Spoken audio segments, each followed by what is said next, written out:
이 시간 우리 하나님의 말씀은 시편 12편입니다. 우리 1절부터 8절 말씀까지 제가 봉독을 해드리도록 하겠습니다.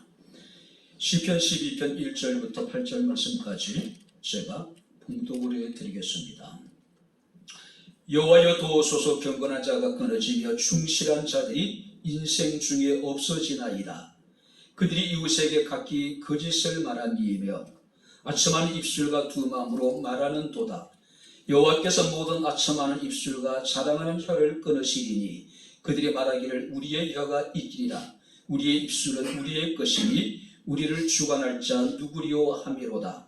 여호와의 말씀에 가련한 자들의 눌림과 궁핍한 자들의 탄식으로 말미암아 내가 이제 일어나 그가 원하는 안전한 지대에 두리라 하시도다.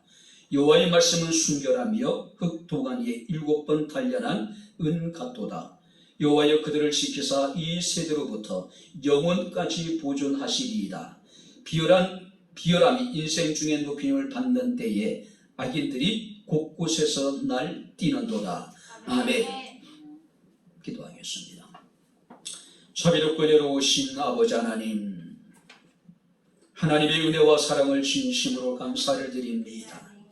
오늘도 바쁘고 분주함 속에서도 피곤하고 공고한 가운데서도 아버지 이 시간 무더위와 아버지 또 늦장마와 코로나의 전국 속에서도 우리의 마음의 중심이 살아계신 하나님을 향하게 하시고 주께 나와 주를 예배할 수 있는 은혜를 베풀어 주신 아버지 하나님이여 감사합니다.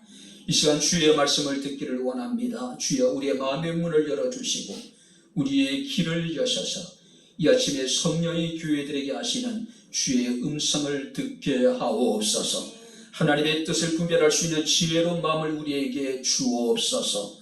듣는 자와 전하는 자가 함께 은혜 받기를 원합니다. 예수님 이름으로 기도하옵나이다. 아멘. 할렐루야. 아멘. 우리의 삶에는 언제나 문제가 존재하죠. 누군가는 육체적인 질병으로 고통을 당하고 있고 누군가는 마음의 깊은 상처를 받고 아파서 괴로워하는 사람도 있습니다. 또 누군가는 경제적인 문제 때문에 힘든 시간을 보내고 있고 또 누군가는 주변 사람들로 인한 시기와 질투로 인하여서 고통스러운 시간을 보내는 사람도 있을 것입니다. 또 어떤 사람들은 자녀 문제 때문이에요. 어떤 사람들은 부부관계 때문에 힘든 시간을 보내고 있는 사람들이 있을 겁니다. 우리의 삶의 고난이라고 하는 것은 단편적인 것이 아닙니다. 단색이 아니라 총천연색이라고 우리가 이야기할 수가 있을 겁니다. 그래서 우리가 야고보서는 1장 2절에 내 형제들아 너희가 여러 가지 시험을 당하거든 온전히 기쁘게 여기라고 말씀하고 있습니다. 한번 따라해 보시기 바랍니다. 여러 가지 시험을 당하거든 우리가 이 문제만 지나고 이 문제만 해결하면은 그야말로 우리의 삶이 좀 더 편안해질 것 같은데 좀 더 나아질 것 같은데 현실은 그렇지 않다는 이야기예요. 근데 중요한 것은 여러 가지 시험을 당할 때 단지 우리가 그것을 시험으로 끝나버리면은 그것이 아무런 의미가 없는 겁니다. 그래서 우리가 어떻게 대하고 어떻게 그것을 우리가 이해하고 해석하고 우리가 대처하냐에 따라서 우리의 인생은 전혀 다를 수가 있다는 겁니다. 최근에 그 프로야구 선수 가운데 15년 만에 최고의 성적을 거두는 전성기를 맞이한 한 선수의 인터뷰를 봤습니다. 그 게임의 수훈 선수로서 이제 인터뷰를 하는 거예요. 15년 만에 그냥 그저 그런 선수가 그야말로 만개를 한 거예요. 늘 무표정한 표정입니다. 어떨 때는 때로는 가만히 이제 야구하는 걸 보게 되면은 하기 싫은데 하는 것 같은 그런 표정. 승리를 해도 그렇게 크게 즐거워하지 않는 것 같고 그냥 패배를 해도 고개 숙여서 쑥 놔버리고. 인터뷰 도중에 그런 이야기합니다. 15년 만에 전성기를 맞이했으니 얼마나 좋겠습니까? 근데 그 선수가 그는 이런 얘기합니다. 이게 좋은 건지 모르겠습니다. 정말로 좋은 것은 어렵고 힘들 때 오더라고요. 그 얘기를 하더라고요. 사람들은 좋은 게 좋은 거잖아요. 근데 오래 무명 생활하면서 그 스스로가 느낀 건 뭐냐면은 정말로 좋은 것은 정말 어렵고 힘들 때 내게 오더란 이야기를 하더라고요. 세상에 원리는 좋은 게 좋은 거죠. 항상 모든 것이 좋아지기를 원하는 것이 우리의 바람 아닐까요? 그러나 우리가 여러 가지 시험을 당하게 될 때에 그 시험을 통해서 우리는 더 좋은 것을 얻을 수 있을 것이고 남다른 특별한 하나님의 은혜를 입을 수 있기 때문에 그 야구 선수가 이야기한 대로 지금 자신이 최고의 성적을 거두고 있는데 이것이 좋은 것인지 모르겠다. 왜? 자신의 삶을 통해서 그가 깨달은 것은 정말 좋은 것은 어렵고 힘들 때 내게 주어지더라는 이야기를 생각해 볼 때에 나름대로 마음에 감동이 되더라고요. 야, 정말로 대단한 선수다. 평상시에는 눈여겨보지도 않았는데 제가 응원하는 팀이 아니라 타팀 선수이기 때문에 별로 관심을 두지 않았는데 그 한마디가 제 마음에 꽂히더라고요. 오늘 시편 12편 말씀을 보게 되면은 부조리한 현실의 위기에 직면한 시인이 하나님 앞에 탄원하는 시입니다. 자, 그러면서도 그럼에도 불구하고 하나님의 심판을 기억하면서 너희는 악한 자들의 악한 일에 동참하지 말라고 오히려 어렵고 힘든 일을 당할 때 너희는 권신할 것을 바로 지금 공부하고 있는 지혜적인 어떤 그 요소도 포함되어져 있습니다. 자, 오늘 이 시의 배경에 대해서는 확실하지 않지만은 아마 사울 왕의 통치 말기에 있었던 아마 특정한 사건이 있습니다. 바로 그 사건은 뭐냐면은 사울 왕이 많은 선지자들을 살해하는 일이 있었어요. 사무엘상 22장 말씀을 보게 되면은 사울에 의해서 다윗은 끊임없이 쫓깁니다. 그런데 노비라고 하는 지역의 제사장이었던 아히멜렉이라고 하는 사람은 사울이 그 다윗이 사울에게 그렇게 미움을 받고 쫓긴다는 것을 몰랐어요. 왜냐하면 다윗은 어떤 인물입니까? 이스라엘의 국의 영웅이었어요. 이스라엘 여인들이 노래하기를 사울이 죽인 자는 천천이지만 다윗이 죽인 자는 만만이라고 이야기할 정도로, 그래서 그는 왕의 사이였단 말이에요.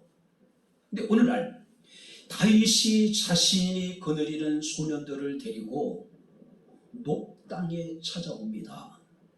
그 녹당의 제사장이 있던 아히멜렉에게 나는 지금 왕의 비밀 작전을 지금 수행 중이다. 혹시 이곳에 우리를 위해서 먹을 수 있는 것이 무엇이 있겠느냐고 이야기를 하죠. 근데 그 당시에는 먹을 것이 아무것도 없었어요. 오직 바로 하나님의 성전에서 제사를 드리고 물린 거룩한 떡, 진설병만이 남아 있었어요. 그래서 이제 이 제사장이 이 다윗에게 먹을 것을 줍니다. 그리고 다윗은 무기가 없었어요. 혹시 이곳에 내가 가질 만한 무기가 있느냐라고 물어보니까 아히멜렉 제사장이 다윗이 골리앗 장수였던 그 골리앗을 쳐서 이겼을 때 그때 빼앗아 놓은 골리앗의 칼이 있었어요. 이거라도 있으니 가져가겠냐니까 다윗이 그 칼을 가져갑니다. 근데 그때 누가 있었냐면은 에돔 사람 도액이라고 하는 사람이 있었어요. 사울과 굉장히 어떤 그 친한 인물입니다. 근데 이 도액이 사울 왕에게 이 사실을 보고를 해요. 사울 왕은 군인들을 데리고 와가지고 녹당에 있는 모든 제사장 85명과 또 그 땅에 어떤 부녀들, 그 다음에 어린아이들, 젖먹이들, 또 모든 짐승들을 다 전멸시켜버려요. 참담한 상황이었습니다. 그런데 그런 참담한 상황 중에서 아히멜렉의 아들이었던 아비아달이라는 인물이 겨우 이제 그곳에 빠져나와요. 그리고 노벳에 있었던 참담한 그 사건을 다윗에게 전합니다. 그 소식을 들은 다윗은 이 모든 것이 자신의 탓이라고 탄식을 해요. 그리고 하나님께 기도합니다. 여호와여 도우소서. 자, 여기서 여호와여 도우소서라고 하는 의미는 뭐냐면은 여호와여 구원하소서. 이 참담한 현실 앞에서 이 다윗은 절망할 수밖에 없었어요. 자신이 할 수 있는 것이 아무것도 없었단 말이에요. 그래서 그가 구한 것은 뭡니까? 주의 도우심을 구한 겁니다. 윤리와 도덕과 법과 질서가 타락하고 무너져버린 그 시대에 어디에도 희망을 찾을 수 없는 절망적인 상황 속에서 다윗은 하나님께 구합니다. 여호와여 도우소서. 자신의 중심을 하나님이 도와주실 뿐만 아니라 국가적으로도 하나님이 우리를 구원해 달라고 지금 하나님 앞에 기도하고 있는 겁니다. 자, 그렇다면은 이 다윗이 하나님의 구원을 구합니다. 하나님의 도우심을 구해요. 자, 다윗이 하나님의 도우심을 구할 수밖에 없었던 분명한 이유가 있겠죠. 그 시대의 상황을 우리가 살피면서 우리가 하나님의 도우심을 정말 우리가 왜 필요로 해야 하는지, 왜 우리가 하나님께 구해야 되는지 우리 자신 한번 돌아볼 수 있는 시간을 가지면서 은혜를 나누고자 합니다. 먼저 한번 1절 말씀을 우리 다시 한번 같이 읽겠습니다. 여호와여 도우소서. 경건한 자가 끊어지며 충실한 자들이 인생 중에 없어지나이다. 여호와여 도우소서. 근데 원문에 보게 되면은 여호와여 도우소서. 왜냐하면 경건한 자가 끊어지며 충실한 자가 인생 중에 없어지고 있습니다. 자, 왜냐하면 하나님이 자신들을 도우셔야 될 분명한 이유를 지금 이 다윗은 이야기하고 있는 거예요. 여호와여 도우소서. 이의 시의 첫 마디가 뭡니까? 여호와여 도우소서. 정말로 다윗이 처해 있는 상황이 얼마나 절박한가를 그대로 보여주고 있는 거예요. 일반적으로 하나님을 찬양하고 하나님께 기도할 때에 우리가 하나님을 높이잖아요. 거룩하신 하나님, 존귀하신 하나님, 그죠? 또 무수부지하신 하나님 하면서 우리 하나님을 높이잖아요. 그러나 나한테 자식이 필요한 것을 구하잖아요. 근데 지금 다윗은 자신이 처해 있는 상황이 얼마나 다급하고 절박했는지 첫 마디가 뭡니까? 여호와여 도우소서. 여호와여 도우소서. 당시의 사람들에게 있어서 경건한 자들은 끊어지고 진실한 자들이 지금 사치를 감추었습니다. 여호와여 나를 도우소서. 여호와여 이 나라 이 민족을 도우소서. 지금 다윗이 그렇게 하나님께 기도하는 겁니다. 특별히 말씀을 보게 되면 경건한 자가 끊어졌다고 이야기를 하고 있습니다. 충실한 자가 없어졌다고 이야기합니다. 자, 여기서 경건한 자라고 하는 것은 하나님을 사랑하고 하나님의 사랑을 받는 하나님께 혼신된 자들이 지금 세상에서 지금 사라지고 있다는 이야기예요. 경건한 자들. 자, 경건이라고 하는 것은 세상 사람들에게 있어서는 전혀 매력적인 단어가 아니지요.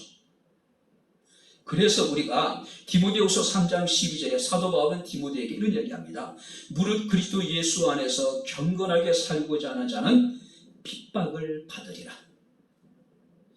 왜 다윗의 시대에 경건한 자가 끊어졌습니까? 그들이 핍박을 받았어요. 높지방에 있는 85명의 제사장들이 몰살을 당했어요. 그의 가족들이, 어린아이들이, 젖먹이까지 그의 모든 소유물이 지금 다 진멸당해버린 거예요. 진멸당해버린 거예요. 바로 이스라엘에 더 이상 경건한 자도 충실한 자도 찾아볼 수 없습니다. 하나님 우리를 도우소서. 우리를 구원해 주소서. 이 암울한 상황, 이 참담한 상황에서 하나님이 우리를 건져달라는 이야기죠. 우리가 말씀을 보게 되면 충실한 자들도 지금 없어지고 있습니다. 여기서 충실하다는 것은 문자적으로 견고한 사람, 하나님의 언약을 신실하게 지키는 자들이 지금 세상 중에서 사라지고 있습니다.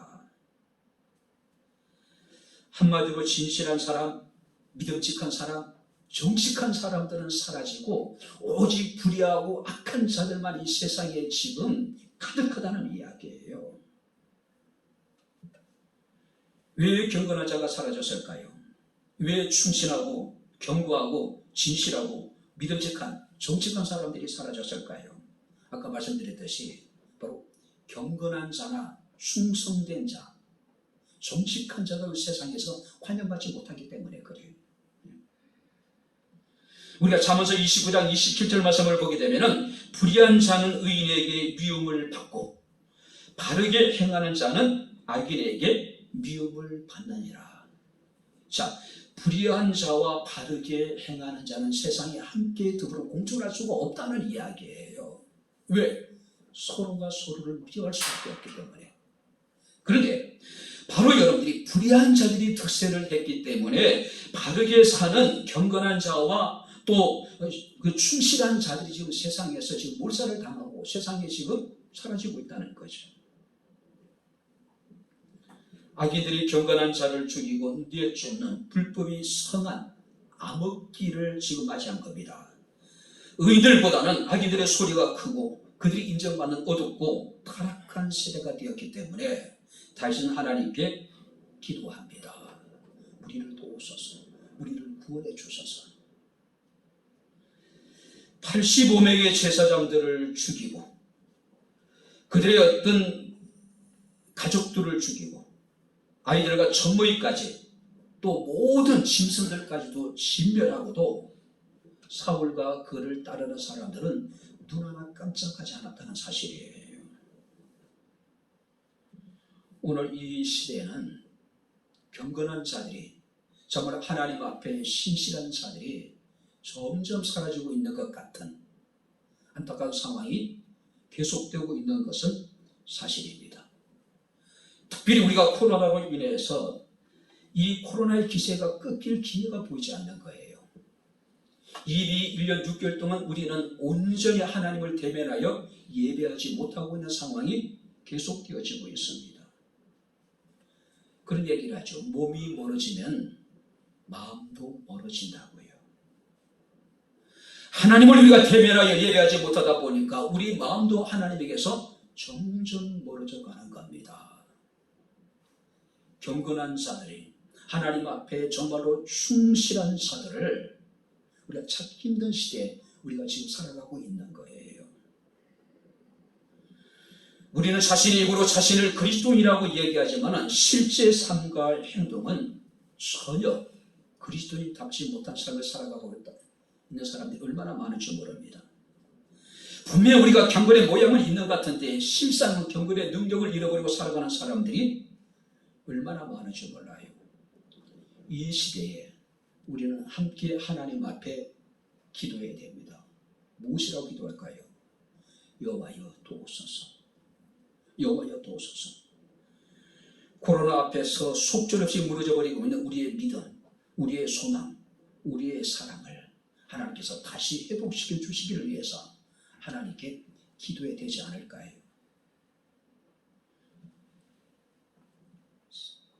예전에는 교회가, 예전에는 기독교인들이 세상 사람들에게 나름대로 기대치가 컸어요. 교회를 다니지 않고 믿지 않더라도 그들은 나름대로 기독교인에 대한 기대치가 분명히 있었단 말이에요. 그런데 오늘 어떻습니까? 그야말로 기독교인들이 세상 사람들에게 개무시를 당하고 있는 것이 사실이에요. 더 이상 세상 사람들은 교회에 대해서, 더 이상 세상 사람들은 기독교인에 대해서 어떤 기대도 갖지 않는 것이 오늘 우리의 현실이란 말이에요. 왜 그럴까요? 참된 경건한 사람들이, 하나님 앞에 충실한 사람들이 지금 사라져버렸기 때문에 그래요. 하나님이 우리를 도와주셔야 됩니다. 왜냐하면 지금 세상에는 경건한 자가 끊어지고 있습니다. 충실한 자들이 세상에 지금 없어지고 있기 때문이라는 거죠. 두 번째, 왜 하나님 우리를 도와주셔야 될까요? 2절 말씀을 우리 다시 한번 같이 읽겠습니다. 그들이 이웃에게 각기 거짓을 말하며 아첨하는 입술과 두 마음으로 말하는 도다. 거짓이 성행하고 있기 때문에 하나님이 우리를 도와주셔야 된다는 겁니다. 저희가 이웃에게 각기 거짓을 말하며 아첨한 입술과 두 마음을 말한다고 이야기를 하고 있습니다. 경건하고 충실한 자들이 자취를 감춘 세상에는 악의 세력들이 그 자리를 차지하고 있는 겁니다. 주인 행세를 지금 하고 있는 거예요. 오늘 그들은 아첨하는 입술과 두 마음으로 그들은 거짓말하는 자들이라고 이야기합니다. 특별히 저 거짓말이라는 건 뭐냐면은 공허하고 가치 없는 말, 공허하고 가치 없는 말, 사람들을 현혹해서 이웃을 속이고 해치고 자신의 이익을 얻는 것, 이것이 거짓말이에요. 이 아첨하는 입술이라고 하는 것은, 아첨이라는 것은 미끈하다는 뜻을 가지고 있습니다. 달콤한 말로 상대방의 판단을 흐리게 만들고 다른 사람들을 파멸의 길로 몰아가는 것, 바로 이것이 아첨이에요. 뿐만 아니라 그들은 두 마음을 가졌다고 이야기를 하고 있습니다. 한마디로 속다르고 겉다른 사람들, 그 표리부동이라고 이야기를 하죠.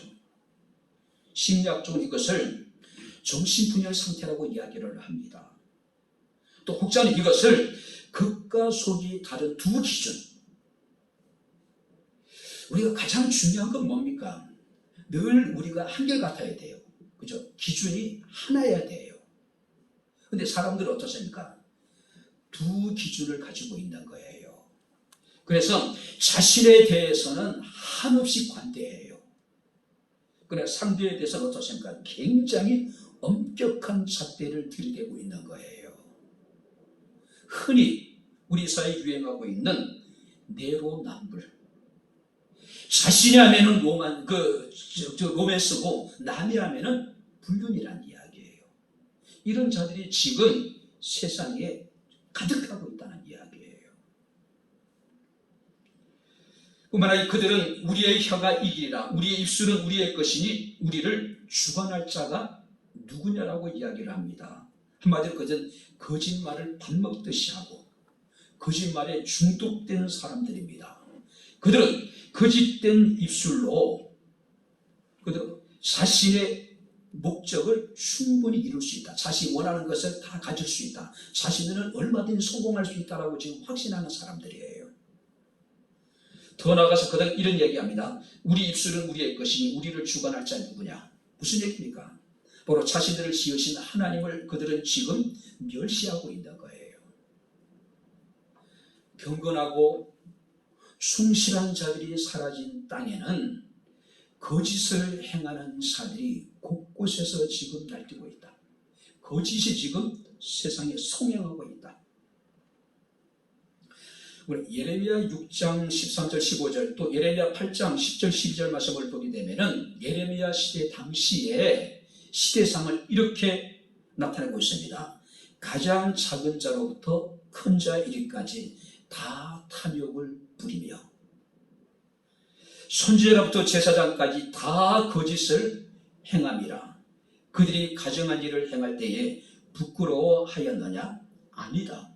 조금도 부끄러지 않을 뿐만 아니라 얼굴도 붉어지지 아니했다라고 이야기를 하고 있어요. 이제 대선을 200일 정도 남겨두고 있죠. 각 당의 유력한 후보자들이 많은 말들을 지금 쏟아내고 있어요.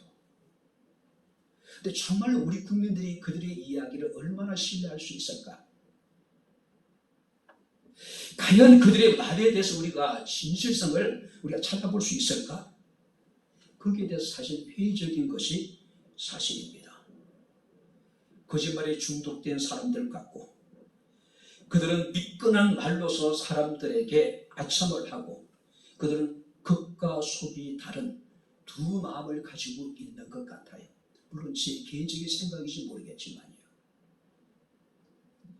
자신의 실수나 자신의 허물에 대해서는 그들은 얼마나 간대하지 몰라요.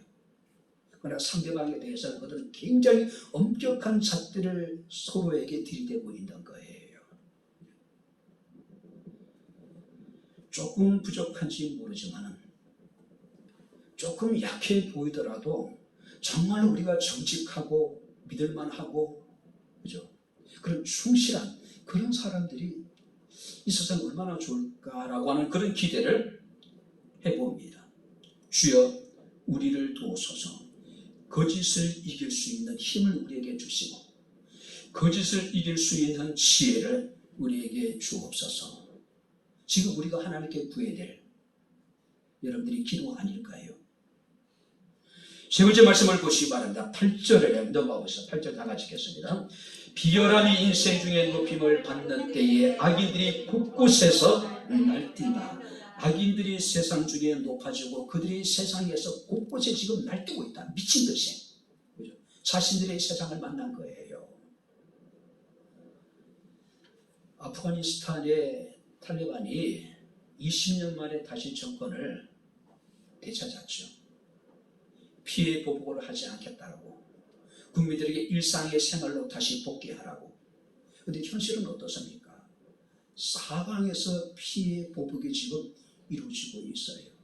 그야말로 아프가니스탄은 지옥입니다. 신지옥이에요. 그죠?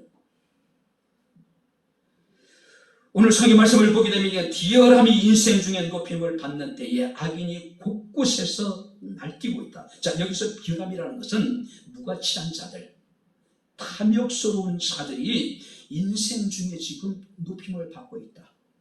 그죠? 아무런 가치도 없는 자들이 오직 탐욕에 사로잡혀서 양심의 가책이나 이런 걸 느끼지 않고 자신이 원하는 일들을 지금 해나가고 있는 거예요. 무가치하고 탐욕스러운 자들이 자신의 속마음을 숨기고 지금 거짓을 행하고 있는 겁니다. 달콤한 사탕 발림으로 국민들을 속이고 있는 거예요. 더 중요한 것은 그 옆에 있는 사람들 어떻습니까? 아첨말로 오히려 그들을 더 부추기는 일들이 지금 우리에게 벌어지고 있는 거예요. 다윗 시대의 사회는 이러한 자들이 인생 중에 높임을 받고 바로 이런 자들이 곳곳에 지금 날뛰고 있었다는 이야기예요. 불의한 자들이 득세하여 권력을 장악하고 세상 사람들을 속이고 미혹하고 세상을 어지럽히고 있었다는 이야기예요. 그들의 특징이 뭡니까? 그들은 자신의 이익을 위해서는 비굴해지는 일에도 그들은 전혀 마다하지 않습니다. 왜냐하면 그들은 힘이 세상을 지배하는 것이라고 믿고 있기 때문에 그래요. 그들이 비굴하고 굽신거리다가 힘을 얻게 되면 그들이 언제 그리냐는 뜻이 거만해지기 시작하죠. 오히려 상대방을 억압하고 핍박하게 됩니다. 쉽게 이야기하면 그야말로 국민들을 개돼지로 하는 거죠. 또 국민들은 어떻습니까? 시간이 지나면 까마득하게 잊어버리는 거예요. 그리고 우리는 진영 논리에 따라서 맹목적으로 우리는 지지하는 거예요. 비열한 사람들이 높임을 받고 악인이 곳곳에서 날뛰고 있다. 가치 없는 사람들이, 그럴 만한 자격이 없는 사람들이 탐욕에 사로잡혀서 오르지 못할, 할 수도 없는 일들을 국민들에게 달콤한 사탕 발림으로 지금 현혹하고 있는 거죠. 그들이 높임을 받고 그들의 사람들에게 환호를 받고 있는 거예요. 특별히 성경 말씀 보니까 악인들이 곳곳에 날뛰고 있다고 이야기합니다. 칼빈은 이렇게 얘기합니다. 당시 악인들은 사회의 구석구석까지 영향을 미치고 있었다. 가치 없는 탐욕스러운 자들이 사회의 구석구석에 영향을 미치고 있었다. 그리고 그들이 존경을 받고 그들이 인정을 받는 시대, 그야말로 부정한 시대, 타락한 시대라고 하는 거죠. 다윗 시대만 그러할까요? 오늘도 마찬가지 아닐까요? 거짓과 속임과 아첨의 말이 난무하고 진실이 호도되는 그런 세상에 우리는 어쩌면 살아가고 있는지 모릅니다. 문제는 목회자들까지 그런 분위기에 부와 내동하고 있다는 거예요. 화의부동이라는 이야기가 있습니다. 상대방과 우리가 화합은 하지만은 부화매동은 하지 않는다. 무슨 얘기냐면은 무턱대고 한데 어울리지는 않는다. 교회가 세상과 화합을 하는 것은 분명히 필요해요. 모든 사람과들을 우리가 화합을 이루는 것이 중요합니다. 그런데 중요한 것은 무턱대고 우리가 함께 어울리지는 않는 거예요. 이것을 우리가 화의부동이라고 해요. 근데 지금 어떻습니까? 한국 교회가 부화매동하고 있는 겁니다. 가치 없는 사람들이, 탐욕에 사로잡힌 사람들의 목소리가 크다 보니까 그 목소리가 한국 교회를 대표하는 것처럼, 그런 사람들이 한국 교회의 지도자인 것처럼 사람들에게 인식되어지고 있는 것이 사실이에요. 잠언서 29장 2절에 이렇게 이야기합니다. 의인이 많아지면 백성이 줄구하고 악인이 권세를 잡으면은 백성이 탄식한다라고 이야기를 하고 있습니다. 우리 하나님께 기도해야 됩니다. 우리를 도와주시기를 위해서 여호와여 도우소서. 정말 하나님 앞에, 사람 앞에 정직하고 진실하고 겸비한 사람이 바로 사람들에게 인정을 받고 그런 사람들이 존경을 받을 수 있는 우리 사회가 될 수 있기를 위해서 우리가 함께 기도해야 된다는 거죠. 자, 그렇다면 이렇게 여호와여 우리를 도와달라고 다윗이 하나님께 기도했는데 이 다윗의 기도에 대한 하나님의 응답이 있습니다. 자, 5절 우리 같이 읽겠습니다. 5절 다 같이 읽겠습니다. 여호와의 말씀에 가련한 자들의 눌림과 궁핍한 자들의 탄식으로 말미암아 내가 이제 일어나 그를 그가 원하는 안전한 지대에 두리라 하시도다. 한번 따라해 보시기 바랍니다. 내가 이제 일어나. 할렐루야. 하나님께서 자신을 도와주시기를 위해서, 하나님께서 자신의 나라를 구원해 주시기를 위해서 하나님께 다윗이 구했더니 하나님께서 다윗에게 응답하시기를 내가 이제 일어나 그를 그가 원하는 안전한 지대에 둘 것이라. 이제 내가 일어난다는 얘기는 내가 구원을 베풀 것이다. 언제? 이제. 지금부터. 그죠? 하나님께서 말씀하시는 하나님의 이제는 우리의 현실이 됩니다. 할렐루야. 하나님이 이제 일어나시겠다고 얘기해요. 근데 하나님이 정하신 이제는 우리의 현실이에요. 우리 현실이에요. 경건한 자가 끊어지고 충실한 자들이 없어지는 시대, 온갖 거짓이 성행하고 사악하고 무가치한 자들이, 탐욕에 사로잡힌 자들이 곳곳에서 날뛰는 그런 시대에 어쩌면 너무나도 답답하고 암울한 시대, 희망이 점점 사라져버리는 같은 그런 시대에 하나님께서 말씀하십니다. 이제 내가 일어날 것이다. 이제 내가 일어나서 너에게 구원을 베풀 것이다. 이제라고 하는 것은 이스라엘의 현실에 하나님이 직접 개입하시겠다고 하는 강력한 하나님의 의지의 표명입니다. 이제, 지금. 자, 그렇다면 하나님께서는 이제 내가 일어나, 3절 말씀 보니까 모든 아첨하는 입술과 자랑하는 혀를 끊어버리고, 5절 말씀을 보니까 그가 원하는 안전한 지대로 인도하시고, 자, 여기서 안전한 지대라고 하는 것은 하나님의 구원을 나타냅니다. 뿐만 아니라 안전한 지대라고 하는 것은 번영. 하나님이 아첨한 입술과 또 자랑하는 혀를 끊어버리고 자기 백성들을 하나님께서는 안전한 지대로 인도한다는 얘기는 자기 백성을 구원해 주실 뿐만 아니라 그들을 번영하게 만들어 주겠다. 번영하게 하시겠다.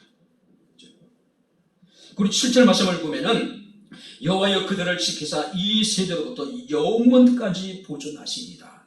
하나님이 자기 백성들을 영원토록 보존해 주시겠다. 영원토록. 특별히 말씀을 보니까 이 세대로부터 영원토록. 이 세대라고 하는 것은 악한 자들이 득이하고 있는, 악한 자들이 세상에는 날뛰고 있는 그런 시대, 그러니까 영원까지 지킨다는 이야기는 그런 자들이 존재하는 날 동안에도 하나님은 당신의 택한 백성들을 안전한 지대로 인도해 주실 것이고 그들을 번영케 하실 거고 그들을 하나님이 영원히 지켜주실 것이다. 할렐루야. 악한 자들이 날뛰고 악한 자들이 세상의 지배자가 되고 세상이 그들의 끝이 되는 것처럼 느끼고 우리에게는 아무런 희망이 없다고 느껴질 때로 하나님은 우리 가운데 함께 하시고 이제부터 영원토록 우리를 지켜주시겠다. 그러니까 걱정하지 말라는 얘기예요. 두려워하지 말라는 이야기예요. 낙심하지 말라는 이야기예요. 자, 그런데 6절 말씀을 보게 되면은 다윗이 하나님의 이런 약속을 절대적으로 신뢰할 수밖에 없는 근거가 기록되어 있습니다. 6절 보니까 여호와의 말씀은 순결하며 흡도간에 7번 단련한 은 같다. 자, 여기 보세요. 7번 단련한 은이라고 하는 것은 불순물이 조금도 첨가되지 않는 순전한 상태. 이것은 뭘 말하냐면은 세상의 사람들처럼 거짓이나 아첨하는 말이나 두 마음을 품은 자들의 가치없는 말과 대비되는 하나님의 약속은 진실하다는 것을 말씀하고 있는 거예요. 7번 흡도관 위에 단련한 것이기 때문에 얼마나 깨끗할까요? 그러니까 믿을만하다는 이야기예요. 하나님의 약속은 진실하다는 이야기예요. 왜? 우리 하나님 신실하신 하나님, 우리 하나님 믿으신 하나님이기 때문에 그래요. 여호와께서 이제 일어나셔서 우리를 안전한 지대로 인도하실 뿐만 아니라 영원토록 하나님께서 우리를 지켜주시겠다라고 말씀을 하고 있습니다. 우리는 하나님께 기도해야 됩니다. 여호와여 도우소서. 우리의 가정을, 우리의 교회를, 우리의 나라를 도우시옵소서. 안전한 지대로 하나님께서 우리를 인도해 달라고 우리가 함께 기도해야 된다는 거죠. 이제 말씀을 정리하겠습니다. 맥스 루케이도라고 하는 분의 목마름이라고 하는 책에 보게 되면 이런 이야기가 있습니다. 자, 지금부터 300년 전에 영국의 한 양복점에서 조지 비커스라고 하는 사람이 런던에서 그 옷을 한 벌 이렇게 주문을 했어요. 그리고 이제 그 옷이 도착을 했습니다. 포장지를 뜯고 혹시 이제 모르니까 그 옷에 묻어있는 먼지 같은 게 있을 거 아니에요. 그래서 그것을 터는데 갑자기 벼룩들이 그 천에서 옷에서 떨어져 나가더라는 거죠. 자신의 몸에 묻기도 하고 사방에 막 뛰어다니는 벼룩들이 갑자기 나타나가지고. 그리고 사흘 후에 그 양복점 주인 조지 비커스는 흑사병으로 사망을 합니다. 왜냐하면 그 벼룩이 흑사병에 감염된 벼룩이었어요. 그 조지 비커스뿐만 아니라 그 마을, 그러니까 아이엄이라고 하는 마을 전체가 그러니까 흑사병이 창궐하게 됩니다. 절반 이상의 사람들이 목숨을 잃고 이 마을은요 출입 제한 구역으로 이제 묶이게 됩니다. 누구도 그 마을에 들어갈 수 없고 누구도 그 마을에서 나올 수 없는 상황이었어요. 자, 이 통제된 이 마을 사람들의 유일한 이제 그 통로는 뭐냐면은 밖에 있는 사람들이 음식물들을 그 들판에다 갖다 던져놔요. 그럼 마을에 있는 사람들이 나와서 그것을 가져다가 먹는 겁니다. 그렇게 이제 하루하루 연명해 나가는 거예요. 근데 희한한 일이 벌어지게 됩니다. 자, 전염병에 접촉한 그 전염병에 죽은 사람 접촉한 사람들이 다 그냥 같이 사흘 나흘 만에 다 죽어요. 근데 특정한 사람들은요, 그 흑사병으로 죽은 사람들의 시신과 접촉을 했는데도 아무런 해를 받지 않는다는 거예요. 희한한 일이 벌어진 거예요. 자, 그래서 이제 사람들이 가만히 보니까 왜 그들은 흑사병으로 죽은 사람 시신과 저쪽을 했는데도 아무런 해를 당하지 않을까? 근데 놀라운 사실을 발견하게 됩니다. 흑사병 사람들과 죽은 사람들과 접촉한 그 사람들이 해를 받지 않은 이유는 단 하나예요. 혈통적인 특별한 유전자를 가지고 있는 사람들. 과학이 나중에 발달하고 난 다음에 그 사람들의 DNA를, 그 후손들의 DNA를 검사를 해봤다 그래요. 그랬더니 질병을 막아주는 특별한 유전자를 그들은 혈통적으로 지니고 있는 사람들이라는 거예요. 유전자를 둘러싼 그 유전자가 백혈구를 둘러싸고 있다는 거예요. 그러니까 세균이 침투하지 못하도록. 그리고 병균이 침투한다 하더라도 초기에 그 세균들을 이렇게 죽여버리는 거죠. 그러니 이 사람들은요, 수많은 사람들이 흑사병으로 마을 전체 주민 절반 이상이 죽어갈 때도 전혀 해를 받지 않는 거예요. 특별히 한 여인 같은 경우는 남편도 죽고 6명의 자녀들이 다 죽었어요. 그 시신들을 이 여자 혼자, 이 부인 혼자가 다 처리를 한 거예요. 근데도 전혀 해를 당하지 않는 거예요. 놀랍잖아요. 특별한 유전자를 가지고 있는 사람들. 그죠? 그래서 그 유전자가 백혈구를 보호할 뿐만 아니라 병균이 침투하는 것을 초기에 차단해버리고, 설사 병균이 몸 안에 침투했다 하더라도 그 세포들을, 잘못된 그 세균들을 다 그냥 전멸시켜버리는 거예요. 그래서 이제 맥스 루케이도는 이런 얘기를 합니다. 오늘 우리 그리스도인들은 예수님의 혈통을 이어받은 사람들입니다. 예수의 피로 우리는 깨끗함을 받은 사람들입니다. 우리는 구원을 받은 사람들입니다. 예수 속에 있는 생명의 성령의 항체가 우리의 죄를 차단하고, 죄가 들어온다 하더라도 싸워서 이길 수 있는 항체 능력을 하나님 우리에게 주신다라고 이야기를 하더라고요.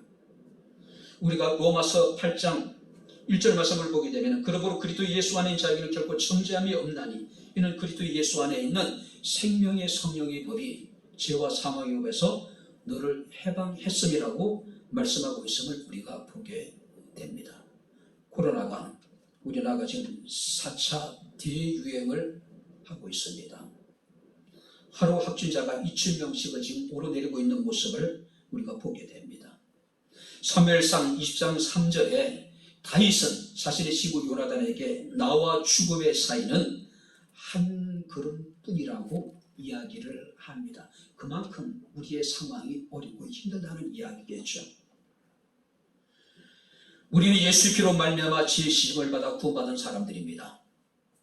하나님의 성령의 생명의 법이 우리를 지켜주실 것이고 우리를 보호해 주실 것입니다.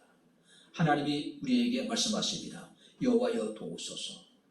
하나님께 말씀하십니다. 내가 이제 일어나서 내가 너를 구원해 줄 것이고 내가 너를 영원히 지켜줄 것이다 라고요. 여호와여 도우소서. 거짓이 성행하고 있습니다. 아첨하는 입술과 두 마음을 품은 자들이 세상에 지금 득이하고 있고 그들이 세상의 곳곳에서 지금 날뛰고 있습니다. 그들은 하나님 무시하는 사람들이고 자신이 원하는 모든 것들을 세치의 혀로 모든 것을 얻을 수 있다고 그들은 스스로를 자랑하는 사람들을 우리가 보게 됩니다. 경건한 자들은 사라지고 충실한 자들이 지금 끊어지고 있는 시대를 우리가 살아가고 있습니다. 다윗이 하나님께 기도했을 때 하나님께서 응답하셨습니다. 내가 이제 일어나리니. 할렐루야.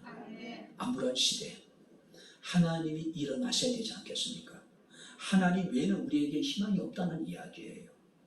우리가 주의 도우심을 구할 때 하나님께서 우리를 일어나셔서 우리를 도우실 것이고 우리를 구원해 주실 것이고 우리를 안전한 지대로 인도해 줄 뿐만 아니라 영원토록 우리를 하나님께서는 보호해 주시겠다라고 약속하고 있습니다. 많은 기도 제목이 있을 수 있어요.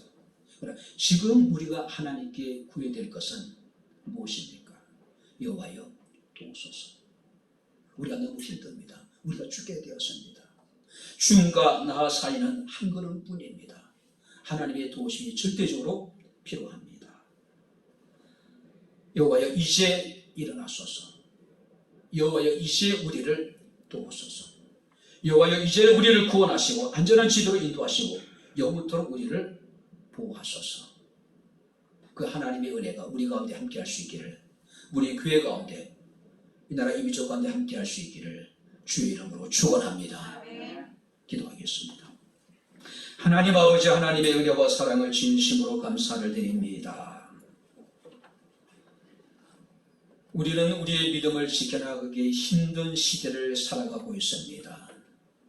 경건한 자들이 끊어지고 충실한 자들이 사라지는 시대, 거짓을 행하고 아첨하는 말과 두 마음을 가진 자들이 세상을 자신이 얻은 것처럼 곳곳에서 날뛰고 있는 시대를 살아가고 있습니다. 하나님이 우리를 도우셔서 하나님께서 친히 일어나셔서 우리를 구원하여 주시고 하나님께서 이제부터 영원토록 우리를 보호하여 주옵소서. 우리는 연약합니다. 우리는 부족합니다. 여호와여 일어나셔서 우리를 도와주옵소서. 예수님 이름으로 기도합나이다. 아멘. 이제는 우리 주 예수 그리스도의 은혜와 하나님의 크신 사랑과 주의 성령님의 교통 조절의 충만 역사 인도하시니 삶의 위기 속에서, 가정의 위기 속에서, 사업장의 위기와 국가적인 위기 속에서 오직 하나님께 소망을 두고 주의 도우심을 간구하기를 원하는 사랑하는 주의 모든 성도들 머리머리 위에, 저들의 가정과 직장과 사업장과 이 교회와 이 나라 이 민족이에 지금부터 영원토록 함께 있을지어다. 아멘.